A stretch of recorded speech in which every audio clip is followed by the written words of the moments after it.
పని ఏంటి అని అడుగుతున్నాను. నరసాపురం ఎమ్మెల్యేకి ప్రభుత్వ విపత్రం, బందర్లో అతని పని ఏంటి? బందర్ ఎందుకు వచ్చాడు? ఒక ఎమ్మెల్సీ, ఒక ఎమ్మెల్యే మొత్తం ఆర్గనైజ్డ్ గా నిన్న కృష్ణరావణ్ణి జీబెక్ బస్సు ఎక్కించి పంపించే వరకు వీళ్ళందరూ బందర్లోనే ఉన్నారు. బస్సు ఎక్కించి హాస్పిటల్కి పంపించాక మాత్రమే, కోర్టుకు పంపించాక మాత్రమే హాస్పిటల్కి వెళ్ళి వీళ్ళందరూ కూడా ఖాళీ చేసి వెళ్ళారు ఆర్కేఎంఎస్ని. దీన్ని ఏమంటారు చెప్పండి? పవన్ కళ్యాణ్ గారు ఇన్ని కోణాలు అంటే నారా చంద్రబాబు నాయుడు గారు పవన్ కళ్యాణ్ని, కాపు కులాన్ని ఏ రకంగా వాడుకుందామని ప్రయత్నం చేస్తున్నాడో మనకు అర్థమవుతుంది కదా. ఎన్ని సాక్ష్యాలే కదా. పోలీసులకు చావుందా అని అడుగుతున్నాను.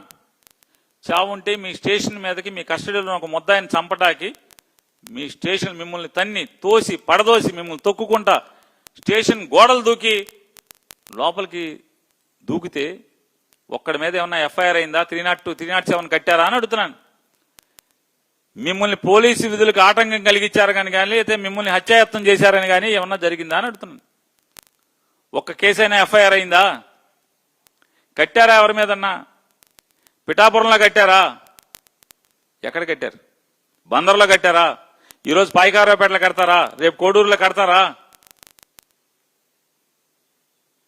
సరే, ఏ కులమైనా ఒకసారి మోసపోద్ది, 2 సార్లు మోసపోద్ది చంద్రబాబు నాయుడు గారు. ఆఖరికి మీ కమ్మారైనా సరే ఎన్నిసార్లు రామరాని పడదోసిన కానించి మోసం చేస్తాను అన్నారు మీరు. ఖచ్చితంగా వాళ్లే మీ మీద తిరగబడతారు, చూసుకోండి. మీ కులాల కుంపట్లు ఈ రకంగా నీచంగా దిగజారి మీరు రాజకీయం చేయటం. ఈ రాష్ట్రంలో ఇంకేం లేవా అని అడుగుతున్నాను. ఈ రాష్ట్రంలో ఇంకేం లేదా అన్న మీరు చేయటానికి. బందర్ పోర్టు డ్రెడ్జింగ్ అయిపోయింది, పట్టించుకోరా అని అడుగుతున్నాను. రామాయపట్నం ఎవడికో కట్టబెడతాకి మాత్రం ఇచ్చేస్తున్నారు. 2 ఏళ్ల నుంచి పట్టుమని అసలు 4 రోజులు పనిచేస్తే చాలు షిప్ వస్తుంది బయట నుంచి. మూలపేట పోర్టుని ఏం చేయదలుచుకున్నారు? ఎందుకు పని స్లో అయిపోయింది. అది ఎవడికి అమ్ముతున్నారు? బందర్ ఎవడికి అమ్ముతున్నారు? అంటే బేరం కుదిరే వరకు పనులు స్లో చేస్తారా? ఫిషింగ్ హార్బర్ ఆగిపోయి ఉంది. ఎందుకని అంటున్నా, జగన్ గారు మొదలెట్టినటువంటి 10 ఫిషింగ్ హార్బర్లో ఆపరేషన్లోకి ఎందుకు రావట్లేదు? ఎందుకు పూర్తి చేయరని అంటున్నా. ఏం పట్టించుకోరు. మీ ఎమ్మెల్యేలు, మంత్రులు డీజిల్ అమ్ముకుంటారు. తక్కువ రేటుకు వస్తుంది కదా అని చెప్పి దొంగ డీజిల్ కొనుక్కున్న వాళ్ళకేమో మీరు మత్స్యకార భరోసా ఏరు. ఇవాళ రాష్ట్రంలో ఉన్నటువంటి మత్స్యకారులకి వేట నిషేధం సమయంలో బోటు మీద నిజంగా వేటకెళ్లి ప్రాణాలు తెగించి ప్రాణాలను పణంగా పెట్టి సముద్రంలోకి వెళ్ళేటువంటి మత్స్యకారులకి ఎంతమందికి మత్స్యకార భరోసా ఆగిపోయింది? ఎందుకు ఆగింది?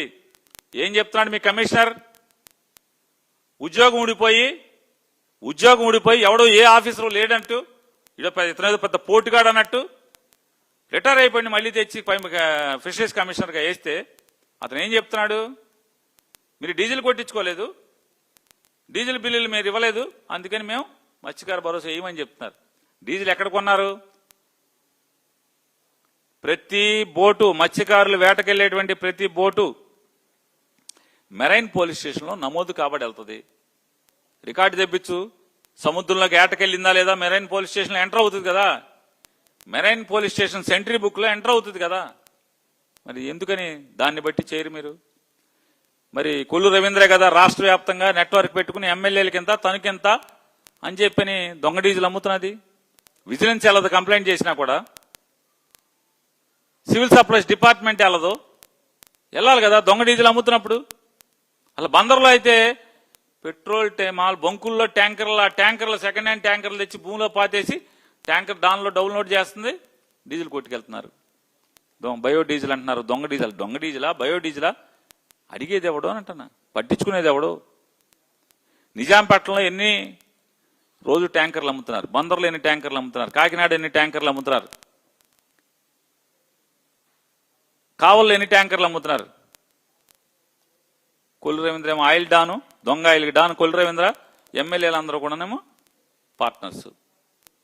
మత్స్యకార భరోసా 70 రూపాయలకు 70 చిల్లరకు వస్తుందని చెప్పని, బయట అయితే 100 రూపాయలు ఉంది, డీజిల్ 100 చిల్లర ఉందని చెప్పని 70-80 రూపాయలకి వీళ్ళు కొనుక్కుంటుంటే